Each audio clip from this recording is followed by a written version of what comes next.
जय श्री कृष्णा, जय गुरुदेव। हम लोग विष्णु सहस्त्रनाम के श्लोकों का जो मंत्र दिए गए हैं उसके अर्थ को श्रवण और स्मरण कर रहे हैं। अब तक मैंने श्लोक नंबर 80 तक कह दिए हैं।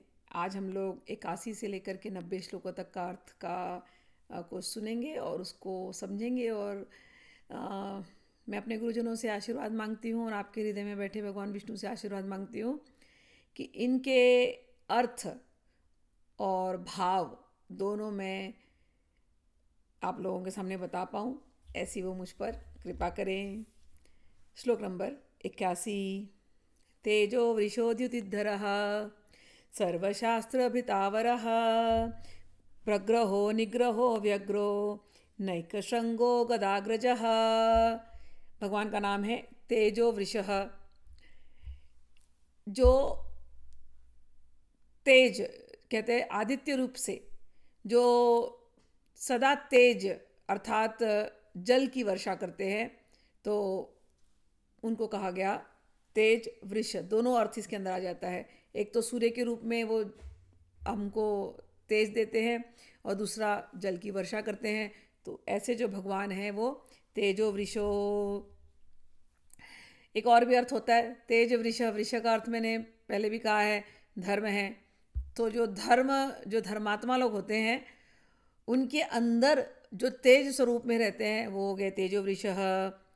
और दूसरा नाम है द्युतिधरः, जिनके अंदर सभी द्युति है, देहगत कांति को जो धारण करते हैं उनको कहते हैं द्युतिधरः। सर्वशस्त्र भृतांबरः, जितने शस्त्र धारण करने वाले जो शूरवीर होते हैं, समस्त शस्त्रधारियों में जो सर्वश्रेष्ठ हैं उनको कहा गया सर्वशस्त्र भृतांबरः। प्रग्रहो निग्रहो व्यग्रहो। प्रग्रह का अर्थ होता है कि सारी पूजाएं जो ग्रहण करते हैं भक्तों द्वारा समर्पित पत्र पुष्पादि जो ग्रहण करते हैं उनको कहते हैं प्रग्रह। और है निग्रह। निग्रह का अर्थ होता है कंट्रोल करने वाले, सबके अधीन जो कोई है उसको कहा गया निग्रह। और फिर है व्यग्रह। व्यग्र का अर्थ होता है जिनका नाश नहीं होता। और व्यग्र का अर्थ होता है जो अपने भक्तों को उनके मनोवांछित फल देते हैं, इसलिए भगवान का नाम है व्यग्रह। नैक श्रृंगो। भगवान के अनेकों श्रृंग हैं। श्रृंग का अर्थ वैसे तो होता है कि सिंह लेकिन भगवान का जो उपनिषदों में एक अलग स्वरूप आता है, वो स्वरूप ऐसा है कि चत्वार श्रृंगः त्रयो अस्य पादः, कि जिनके 4 श्रृंग हैं और 3 पाद हैं। तो 4 श्रृंग जो होते हैं वो हमारे चेतना के जो 4 अवस्था हैं। तो जब हम जागते हैं एक जागृत अवस्था, जब हम सोते हैं सुप्त अवस्था, और जब हम सपना देखते हैं स्वप्न अवस्था, और जब हम समाधि में होते हैं तुरीय अवस्था। तो उन चारों अवस्था में जो रहते हैं उसको कहा गया नैक श्रृंगः। और 3 पाद में वो रहते हैं, तो भूत भविष्य और वर्तमान काल में जो सदैव स्थित रहते हैं उनको कहा गया नैक श्रृंगः। और एक भी तो ये 7 तो इनके ही हो गए। और 3 पाद का और एक अर्थ होता है कि जो इस शरीर में है, फिर रात दिन हमारे चेतना में जो रहते हैं, और जब ये शरीर छूटता है तो जो सूक्ष्म शरीर में रहते हैं उन भगवान को कहा गया कि नैक श्रृंगः। फिर जो दूसरा अर्थ है, अब दूसरा शब्द है वो है गदाग्रजः। गदाग्रज का एक अर्थ तो सीधा आता है, उनके एक भाई का नाम था गदा। तो गदा अग्रजः, छोटे भाई का नाम है गदा, तो गदाग्रजः। और एक दूसरा अर्थ आता है गदा का मंत्र। मंत्र यानी गद्यते इति गदः, जिसको गाया जाता है वो गदा। तो गदाग्रज यानी सारे मंत्रों से जिसका आवाहन किया जाता है उसको कहा जाता है गदाग्रजः। ये सरल था 81। अब हम लोग चलते हैं 82 श्लोक पर। चतुर्मूर्तिश्चतुर्बाहुश्च चतुर्व्यूहश्चतुर्गतिः चतुरात्मा चतुर्भावश्च चतुर्वेदविद एकपात्। सब चतुर चतुर से शुरू किया और एंड में आ गया एक बात। तो चतुर्मूर्ति भगवान के 4 रूप हैं, 4 मूर्तियाँ। तो एक तो विराट स्वरूप है भगवान का, फिर सूत्रात्मा भगवान, फिर अव्याकृत भगवान, फिर तुरीय रूप भगवान, ऐसे भगवान के 4 मूर्ति। तो उनको क्या चतुर्मूर्ति कहने का अर्थ है। एक तो विराट स्वरूप में, फिर ये जो हम लोग संसार देखते हैं उसके अंदर भगवान है, फिर इन संसारों के अंदर एक एक चीज़ जो है उसके अंदर भगवान है, और जो कुछ नहीं है उसमें भी भगवान है। तो जो दिखाई दे रहा है उसमें भी भगवान, जो नहीं दिखाई दे रहा है उसमें भी भगवान। तो ऐसे भगवान को कहा गया चतुर्मूर्ति। और एक भाव आ सकता है कि ब्रह्मा, विष्णु, शिव और शक्ति सभी रूपों में यही भगवान है। तो ऐसे जो भगवान है वो हो गए चतुर्मूर्ति। और एक भी इसके अर्थ आते हैं, पुराणों में भगवानों के अलग अलग रंग बताए जाते हैं। तो जैसे सतयुग में भगवान का रंग है सफ़ेद, त्रेता में भगवान का रंग है लाल, द्वापर में भगवान का रंग है पीला, और कलयुग में भगवान का रंग है काला। तो ऐसे जो भगवान हैं जो इन इन युगों में आए 4 रंग लेकर के, तो उनको कहा गया चतुर्मूर्ति। ये भगवान के अलग अलग स्वरूप हैं। दूसरा नाम है चतुर्बाहु। जिन भगवान के हाथों 4 हाथ हैं तो बहुत सरल है ना। तो भगवान विष्णु को हमने स्वरूप को देखा हुआ है। तो चतुर्बाहु एक और अर्थ निकलता है कि मन, बुद्धि, चित्त, अहंकार, इसको जिसने पकड़ के रखा हुआ है उसको कहा गया चतुर्बाहु। ये वासुदेव रूप में चारों दिशाओं में है, तो चतुर्बाहु। दूसरा नाम है चतुर्व्यूह, जो 4 व्यूह में अपने आप को प्रकट करते हैं। तो जब कृष्ण अवतार में प्रकट हुए थे तो वासुदेव, संकर्षण, प्रद्युम्न, अनिरुद्ध, ये जो इनका चतुर्व्यूह रूप है। या राम अवतार में हुए थे कि राम, लक्ष्मण, शत्रुघ्न, भरत, इस चतुर्व्यूह में जो प्रकट हुए, एक अर्थ ये आता है। दूसरा अर्थ ये आता है, ऐत्रेय उपनिषद में दिया गया है कि व्यूह जो होते हैं, मंत्र जो हम कहते हैं, मंत्र, छंद, बोलने वाला, जो उस छंद से जिसको बताते हैं वो। तो एक तो हुआ मंत्र, इष्ट का मंत्र, छंद, और वेद में जो बताए गए भगवान, और जो भगवान, ये 4 भी व्यू हो गए। तो ऐत्रेय उपनिषद के हिसाब से चतुर्व्यूह का अर्थ हुआ मंत्र, जो हम मंत्र भगवान, अगर हम कहें, समझो ओम नमो भगवते वासुदेवाय, तो ये मंत्र, ठीक। और इसका जो भी छंद है, जिस छंद में इसको बोला जाता है, जिस मीटर में इसको बोला जाता है वो। और इस मंत्र में किसके बारे में बोला गया? भगवान वासुदेव के बारे में बोला गया वो। और ये मंत्र जहाँ से आया वो कौन? वो भगवान। जिस वेद में से आया वो वेद, वो भी भगवान स्वरूप है। तो ये जो हुए 4 स्वरूप, ये भी हुए चतुर्व्यूह। और अब दूसरा नाम आता है चतुर्गति ही।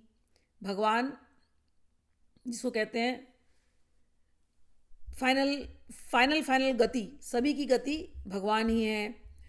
तो ऐसे जो भगवान विधि के अनुसार चलने वाले 4 आश्रम जो हमारे होते हैं, ब्रह्मचर्य आश्रम, गृहस्थाश्रम, संन्यासाश्रम, वानप्रस्थाश्रम, संन्यासाश्रम, इन 4 आश्रमों में रहने वाले,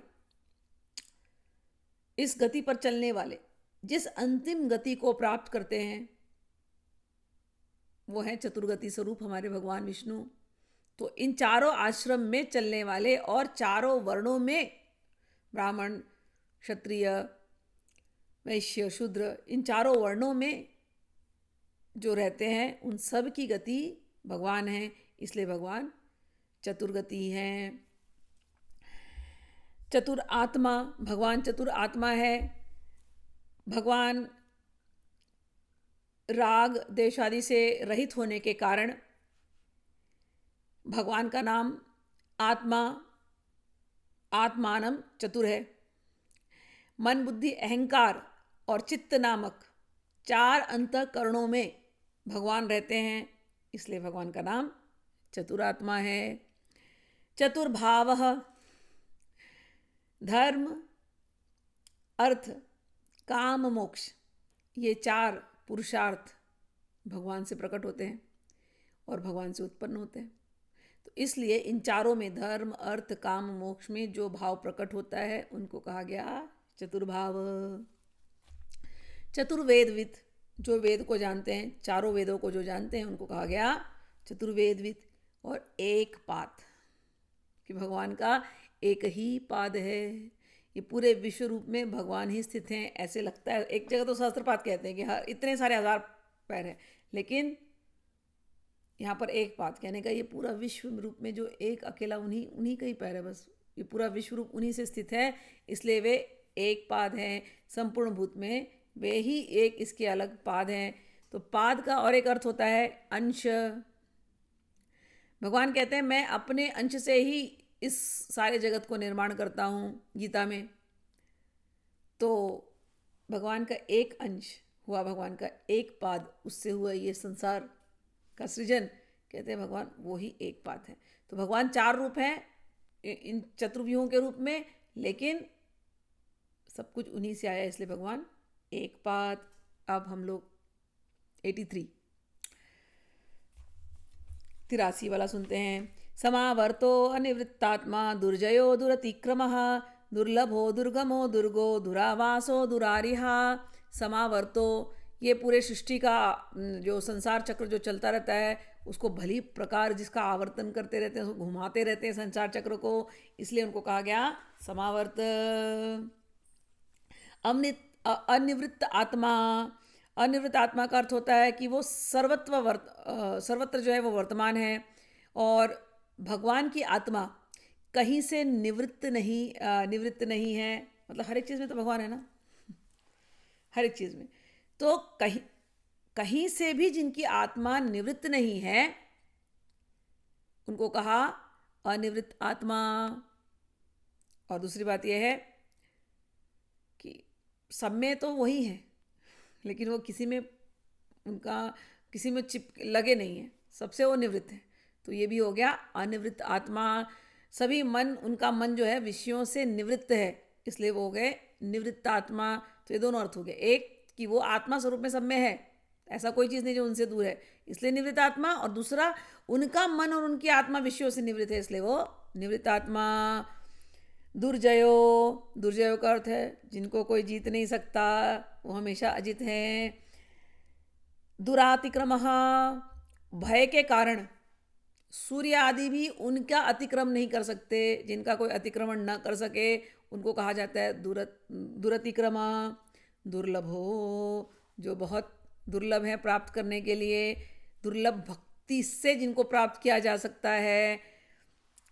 एक गीता में भगवान कहते हैं कि बहुत हजारों मनुष्य हैं, उनमें से कुछ एक मनुष्य प्रयास करते हैं मुझे पाने के लिए, उसमें से कुछ सिद्ध होते हैं, और उन सिद्धों में से कुछ एक लोग हैं जो मुझे जानते हैं। और फिर आगे एक जगह भगवान कहते हैं कि ये जो सिद्ध लोग होते हैं बड़े ज्ञानी हैं, कई जन्म लेने के बाद किसी एक जन्म में कोई बहुत ज्ञानवान होता है, तो ऐसा ज्ञानी मुझे प्राप्त करता है। यही बात व्यासदेव जी कहते हैं महाभारत में। भगवान व्यासदेव कहते हैं जन्मांतर सहस्रेषु तपो ज्ञान समाधिभिः नराणां क्षीण पापानां कृष्ण भक्ति प्रजायते। भक्ति से बड़े सुलभता से प्राप्त किया जा सकता है, लेकिन भक्ति अपने आप में बड़ी दुर्लभ है, क्योंकि जन्मांतर सहस्रेषु, बहुत सहस्त्र जन्म लेने के बाद, तपो ज्ञान समाधि भी, खूब तपस्या, खूब ज्ञान, खूब समाधि में जाने के बाद, नराणाम क्षीण पापानाम, जब नर के पाप क्षीण हो जाते हैं, तब कहीं जाकर के कृष्ण की भक्ति प्रकट होती है। तो इसलिए भगवान तो सुलभ है, लेकिन भक्ति बड़ी कठिन है। तो ऐसे जो भगवान जो दुर्लभता से प्राप्त होते हैं उनको कहा गया दुर्लभ। लेकिन भगवान गीता में एक बात कहते हैं, बहुत सुंदर बात कहते हैं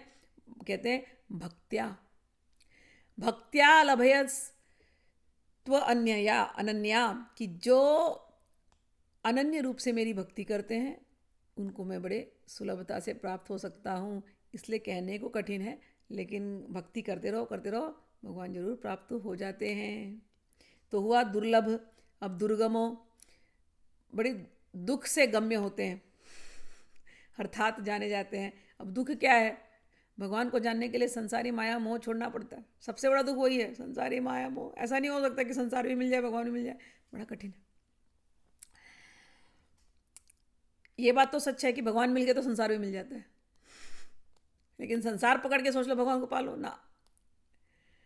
जो भगवान के भक्त होते हैं उनको किसी चीज़ की कमी नहीं होती, उनको भोग और मोक्ष दोनों ही मिलना है, लेकिन ये भरोसा नहीं होता। लोगों को लगता है भोग छूट जाएगा और भगवान मिलेंगे कि नहीं पता नहीं।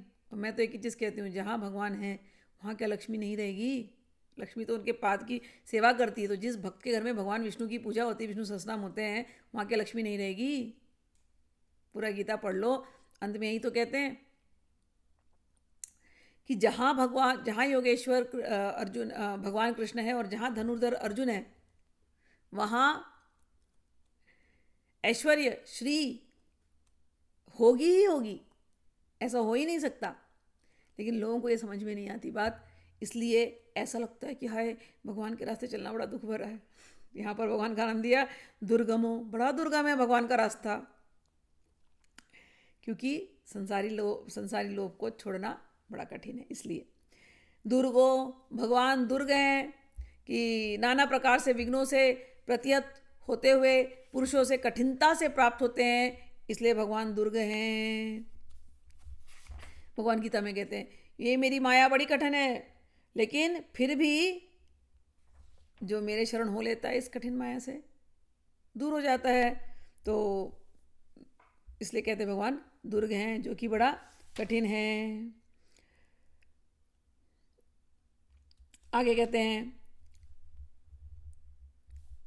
जो गीता में कहा ना कि दैवी हेश गुणमयी, दैवी हेशा गुणमयी मम माया दुरत्यया मामे वये प्रपद्यन्ते माया में ता तरंति ते। कि जो भगवान कहते हैं कि मैं मान गया कि मेरी माया बड़ी दुर्गम है, वही दुर्गा है। दुर्गा का अर्थ है माया, माया।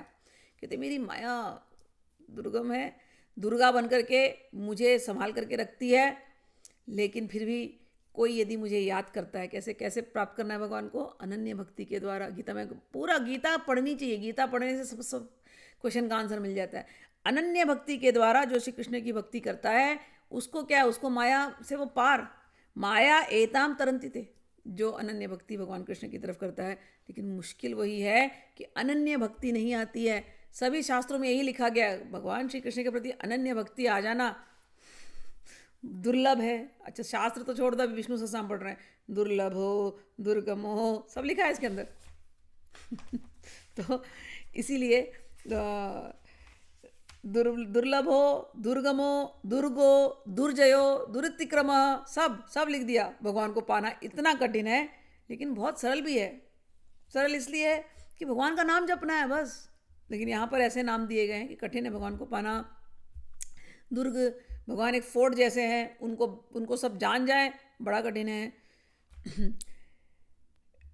आगे कहते हैं फिर भी इनको जानना बहुत आसान है। कोई अगर ध्यान इनका कर रहा है तो भगवान को वो प्राप्त कर ही लेता है। गीता में इसके बारे में भगवान ने कहा है। भगवान कहते हैं यथा दीपो निवातस्थो नेंगते सोपमा स्मृता योगिनो यच्चित्तस्य युञ्जतो योगमात्मना। जो मुझसे जुड़ा हुआ है ध्यान करे एक अनन्य रूप से। जैसे दीपक जो होती है वो हिलती नहीं है, ऐसे एक लौ उसकी खड़ी रहती है, ऐसे ही जब मन रूपी दीपक, हृदय रूपी दीपक जब ऐसी एक लौ से, मतलब वो भगवान को केवल देख रहा है बस, तो जरूर उसको भगवान प्राप्त होते हैं। कहने को यहाँ पर कठिन है, लेकिन इतने कठिन भी नहीं है। दूसरा नाम है दुरावासा दुरारिहा। दुरावास का होता है कि समाधि में भी योगी जन बड़ी कठिनता से अपने चित्त को भगवान में बसा पाते हैं। दुरावास कि बैठाने की कोशिश करते हैं, चित्त बैठ जाए भगवान में, बहुत कठिन है। तो इसलिए दुरावास। और दुरारिहा यानी दानव इत्यादि जो होते हैं उनको दूर कर देते हैं, दुष्ट लोगों को खत्म करने वाले दुरारिहा। लेकिन एक और अर्थ ही आता है कि जो भक्त इतना प्रयास कर रहा है भगवान के प्रति अनन्य भक्ति करने के लिए, उसके अंदर जो बैठे हैं जो दुर्गुण, उसके अंदर जो बैठे हैं असुर रूपी दुर्गुण, तो उन दुर्गुणों को भगवान निकाल देते हैं। इसलिए भगवान का नाम है दुरारिहा।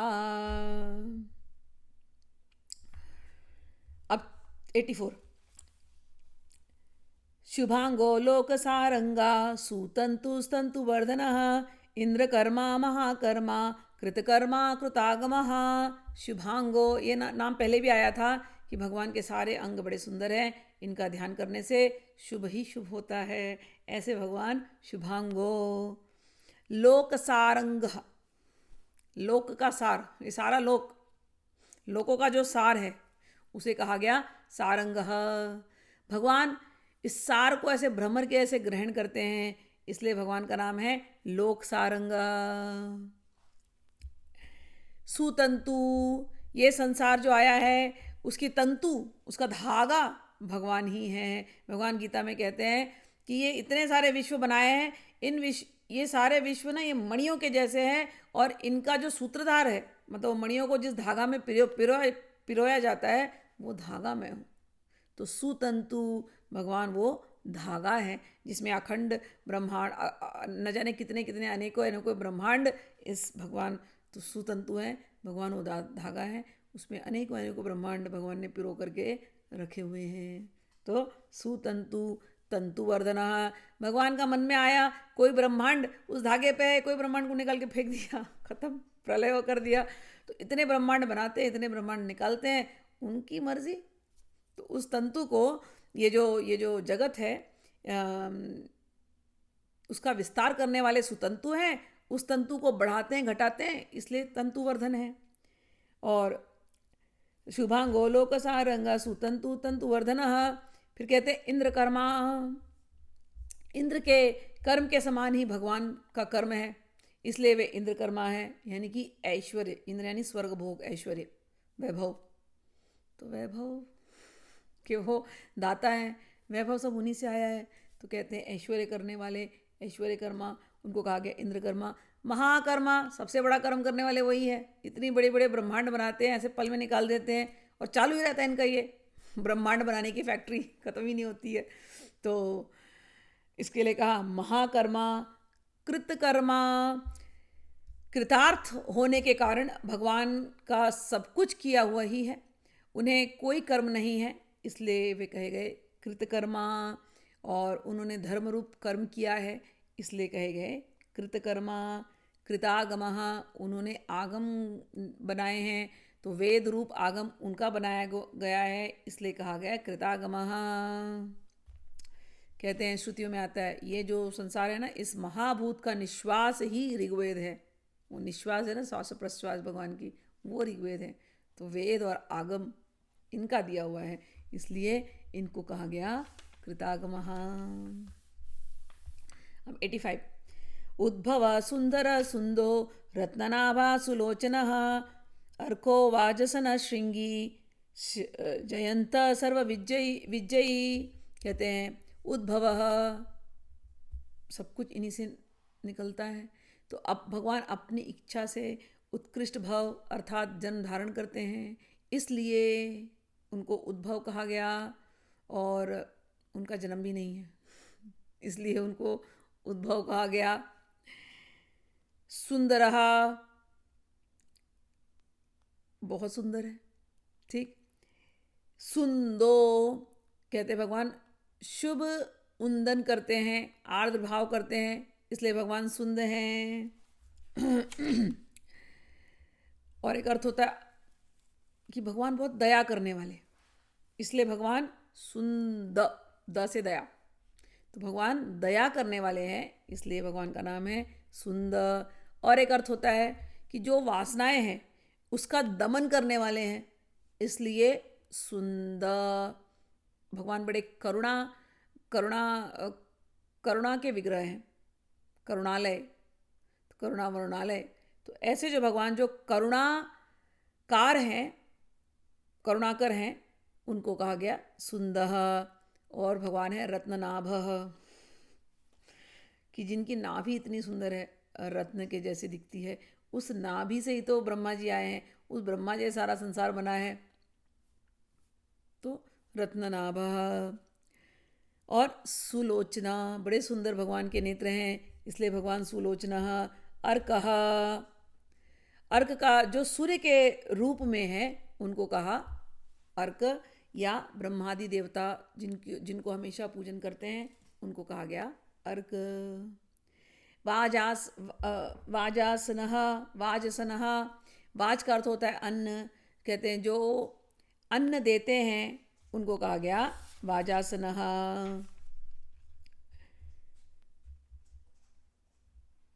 श्रृंगी, जयंत, श्रृंगी का अर्थ होता है जो हॉर्न, मतलब जिनके पास वो श्रृंगी, शिव जी के पास श्रृंगी होता है, वो सिंग से बजाते हैं ना, नाद करते हैं।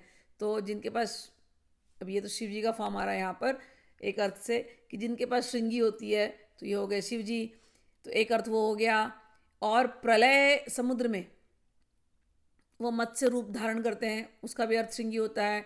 और वराह रूप में अपने सिंग पर उन्होंने धरती को बाहर ले आए थे, तो वो हो गए श्रृंगी। तो श्रृंगी के कई नाम हो गए, जिनके पास श्रृंगी है शिव जी और विष्णु जी, वराह जी, मत्स्य जी, ये सारे के सारे हो गए श्रृंगी। जयंतः, जयंतः मतलब जो सारे शत्रुओं से अतिशय जीतते हैं, शत्रुओं को अतिशय जीतते हैं और उनके जीतने के हेतु हैं, इसलिए उनको कहा गया जयंतः। सर्व विजयी, जो हमेशा हर जगह विजयी होते हैं, उनको कहा गया सर्व विजयी।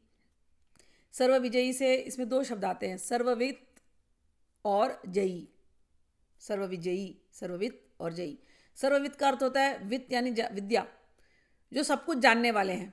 वो कैसे जानते हैं? वो देखते रहते हैं सब कुछ। तो सर्वविद, जो सब कुछ जानने वाले हैं, और जयी, जिनकी जय होती है हमेशा, वो कभी पराजित नहीं होते। तो ऐसे जो दो अक्षरों से नाम बनता है सर्वविजयी, उनकी जय हो। अब 86 श्लोक नंबर। सुवर्ण बिंदुरक्षोभ्य सर्ववागीश्वरेश्वरः महारथो महागर्तो महाभूतो महानदी। सुवर्ण बिंदु, भगवान के बिंदु अर्थात अवयव स्वर्ण के समान हैं, वे स्वर्ण, इसलिए वह स्वर्ण बिंदु हैं। उनके एक एक अंग स्वर्णिम है, इसलिए वो स्वर्ण बिंदु हैं। छांदोग्य में आता है आपरणखात सर्व एव सुवर्णम।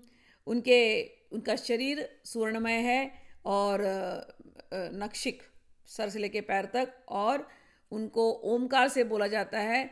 ओमकार भी स्वर्ण बिंदु, उसमें एक बिंदु लगता है, तो वो सब कुछ स्वर्ण बिंदु है।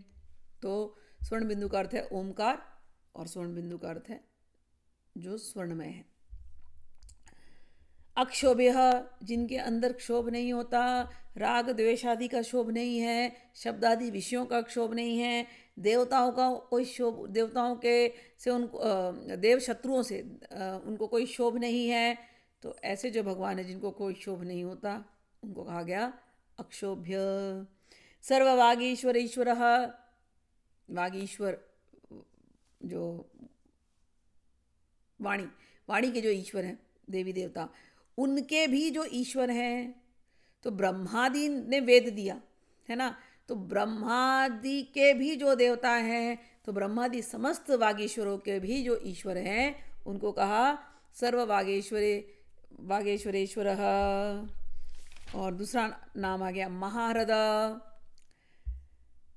महारद यानी सरोवर जैसे, तो आनंद रूप जो सरोवर है, जिसमें सारे योगीजन गोता लगाते रहते हैं, सारे मुनिजन जिसमें गोता लगाते हैं, योगीजनों का मना करके विश्रांत होकर के वहीं रहता है। तो इसलिए भगवान एक महारद, एक महान बड़े सरोवर के जैसे आनंद सरोवर स्वरूप हैं, इसलिए उनको कहा गया महारद। महागर्तः, गड्ढे के जैसे। तो भगवान की माया वो महागर्त है। हम लोग गिरते हैं ना, माया में फंसते जाते, ऐसा फंसते कि निकल ही नहीं सकते। तो वो जो महामाया है ना भगवान की, वो है महागर्त। तो भगवान वो गर्त हैं। भगवान गीता में कहे, अभी पहले भी हमने कहा, मम माया दुरत्या, मेरी माया बड़ी दुरत्या है। हाँ, लेकिन चिंता मत करो, जो मुझे याद करता है, माया एताम तरंदिते, वो इस माया से तर जाता है। तो महागर्त यानी ऐसा जिस गर्त में डूबे तो निकलना बड़ा कठिन है, वो है महामाया, भगवान की माया। और महाभूतः, सभी भूत इन्हीं से आए हैं, तो इसलिए इनको कहा गया महाभूत, परमात्मा स्वरूप में यही है, इसलिए इनको कहा गया महाभूत। महानिधि, समस्त भूत जिनमें रहते हैं इसलिए ये महान है, और ये सबके निधि हैं इसलिए वे महानिधि हैं। अब श्लोक नंबर 87।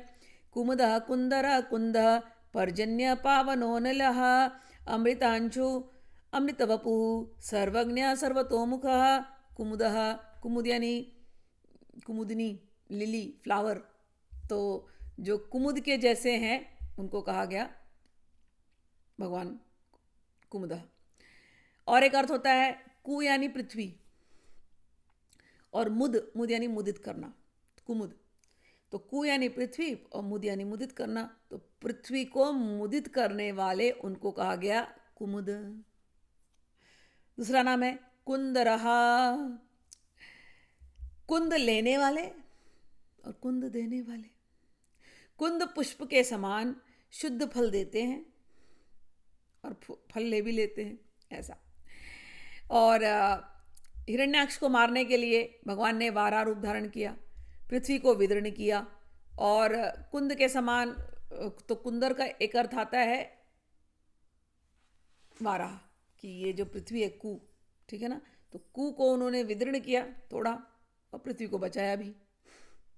तो वैसे तो कुंदर का अर्थ वराह अवतार भी हो गया। और भगवान के अंग प्रत्यंग बड़े सुंदर हैं, इसलिए भी भगवान कुंदर उनको कहा जाता है। और परशुराम के अवतार में भगवान जब आए तो इसमें कुंद, परशुराम के अवतार में भगवान जब आए तो कु का अर्थ है पृथ्वी, द का अर्थ है दान करना। तो भगवान परशुराम ने, जो भृगुनंदन परशुराम है, उन्होंने समस्त पापों की निवृत्ति के लिए अश्वमेध यज्ञ किया। और उस महादान वाले यज्ञ में दक्षिणा रूप में, सारी पृथ्वी तो उनकी हो चुकी थी, क्षत्रियों को हरा दिया था, दक्षिणा रूप में उन्होंने मरीचि नंदन कश्यप जी को ये पृथ्वी दान करी, इसलिए कुंदः। तो भगवान के अलग अलग नाम है, कुंदः, कुंदर, कुंदः। तो वराह अवतार, परशुराम अवतार, ये दोनों नाम में आ गए। कुंद ये हो गया, कुम यानी कि धरती, और द यानी कि दान करना, तो ये हो गए उनके अर्थ। अब जो अगला नाम है वो है पर्जन्य, यानी कि बारिश, बारिश वाले मेघ, जो जिससे बारिश करती है। तो भगवान अपने भक्तों पर जब बहुत उदार हो जाते हैं, बहुत खुशी हो जाती है उनको, तो ऐसे बरसाते हैं, आशीर्वाद बरसाते हैं, प्रेम बरसाते हैं, तो उनको कहा गया पर्जन्य। पावनः, जो सबसे पावन है, उनको स्मरण मात्र से हम पवित्र हो जाते हैं, जो सबको पवित्र कर देते हैं, उनको कहा गया पावनः। अब एक नाम आया अनिलः। वैसे तो अनिल का नाम, अनिल का अर्थ बहुत सरल है, वायु, हवा, लेकिन और भी बहुत सारे अर्थ संस्कृत में आते हैं। अनिल, अनिल, निल, इल, इल जो होता है कि प्रेरणा, तो जो प्रेरणा से रहित हैं, ऐसे भगवान जो है वो अनिल हैं। इलन का एक अर्थ होता है शयन करने वाला, तो भगवान जो शयन लग रहा है कि कर रहे हैं लेकिन शयन करते नहीं हैं, क्योंकि हमेशा जागे रहते भगवान, सोते हैं क्या? फिर भी वो लीलाएं आती है ना कि भगवान सोए थे, फिर भगवान के कान से मधु के एटम निकले थे, ऐसे लगता है कि भगवान सोए, लेकिन भगवान कभी सोते नहीं हैं। तो जो सोते नहीं हैं उनको कहा गया अनिल। और नील का और एक अर्थ होता है अज्ञ, मतलब अज्ञानी। भगवान अज्ञानी नहीं है, अनिल है भगवान, भगवान अज्ञानी है। और इल का और एक अर्थ होता है गहन, तो भगवान जो इतने गहन भी नहीं हैं, नील का अर्थ। तो इस प्रकार से अलग अलग इसके अर्थ आते हैं। नील का अर्थ है कि गहन, भगवान गहन इतने नहीं हैं, और भगवान बहुत सुलभ हैं। इल का अर्थ है प्रेरणा। तो इतने सारे नाम हैं, तो भगवान के अनिल नाम से कई नाम आते हैं। एक तो हवा हो गई, एक तो जिनको प्रेरणा देने की ज़रूरत नहीं है, और दूसरी जो कभी सोते नहीं हैं, और जो बहुत गहन भी नहीं है, बहुत सुलभ है। ये सारे चारों नाम जो हुए, चारों अर्थ जो है वो उसका नाम, वो अनिल नाम से भगवान को बुलाया जाता है। अमृताशः, आह, जिनकी सारी आशाएं अमृतमय हैं, स्वात्मानंद रूप और अमृत का भोग करने वाले भगवान अमृत आशा हैं। अमृत वपुहु, जिनका ये शरीर ही अमृत का है। जब समुद्र मंथन हुआ था, उन्होंने अमृत निकाला था, अमृत सबको दिया था, तो वो अमृत आशा। अमृत वपु, वो स्वयं ही अमृत है। भक्तों को कुछ नहीं चाहिए, भक्त तो केवल भगवान की कथा सुनते, तव कथा अमृतम तप्त जीवनम कवि विरीडितम कलमशापहम, ऐसे भगवान कि इनकी कथाएं ही अमृत स्वरूप है। भगवान का नाम ही अमृत है, भगवान को याद किया तो अमृत है। तो अमृत वपुहु, अमृत आशा, अमृत वपुहु। सर्वज्ञ सर्वतोमुख, सर्वज्ञ का अर्थ होता है जो सब कुछ जानते हैं, सब सर्वत्र जो फैले हुए हैं। सर्वतोमुख, उनका मुख सर्वत्र है। नेत्र शिर मुख हर जगह है, श्रुति कहती है। तो ऐसे जो भगवान, जब अर्जुन ने जब उनका विराट रूप देखा था तो उन्होंने यही कहा, अरे मैं तो सब जगह भगवान आपकी आंखें देख रहा हूँ, सर्वत्र नेत्र हैं, सर्वत्र शिर हैं, सर्वत्र मुख हैं। तो ऐसे जो भगवान है वो हैं सर्वतोमुख। अब 88, सुलभ सुव्रत सिद्ध शत्रुजी शत्रुतापन न्योग्रोधो दुम्बरो अश्वत चाणूरांध्र निषूदन, जो बहुत सुलभ है। सुव्रत, जो उत्तम व्रतों से जिनको पाया जाता है, और खुद भी तो उत्तम व्रती हैं वो, और भगवान अच्छा भोजन करते हैं। तो सुव्रत का अर्थ ये भी आता है कि जो अच्छा भोग लेते हैं उनको कहा जाता है सुव्रत। सिद्ध, भगवान सिद्ध हैं, सिद्धों के सिद्ध हैं। शत्रुजीत, ये भी सरल अर्थ है, जो शत्रुओं को जीत लें। शत्रुतापन, जो शत्रु को तपाते हैं, ये भी सरल अर्थ है। न्यग्रोधो उम्बरो, कि जो नीचे की ओर उगते हैं और सबके ऊपर विराजमान है। तो वहाँ से पृथ्वी आती है ना, ऐसे सारा, तो वो तो ऊपर विराजमान है लेकिन सब कुछ उनके नीचे बनता है। तो न्यग्रोधो का अर्थ वो हो गया कि जो सब कुछ उनके नीचे है। और एक अर्थ होता है कि माया के आवरण में छुपे हुए हैं, तो इसलिए भी उनको कहा गया न्यग्रोध। और दूसरा जो शब्द है वो है उदम्बरः। उदम्बरः यानी जो सबको नरिशमेंट देते हैं, कि सबको जो जो चीज़ चाहिए भगवान वो सब कुछ उनको प्रदान करते हैं, इसलिए भगवान उदम्बर हैं।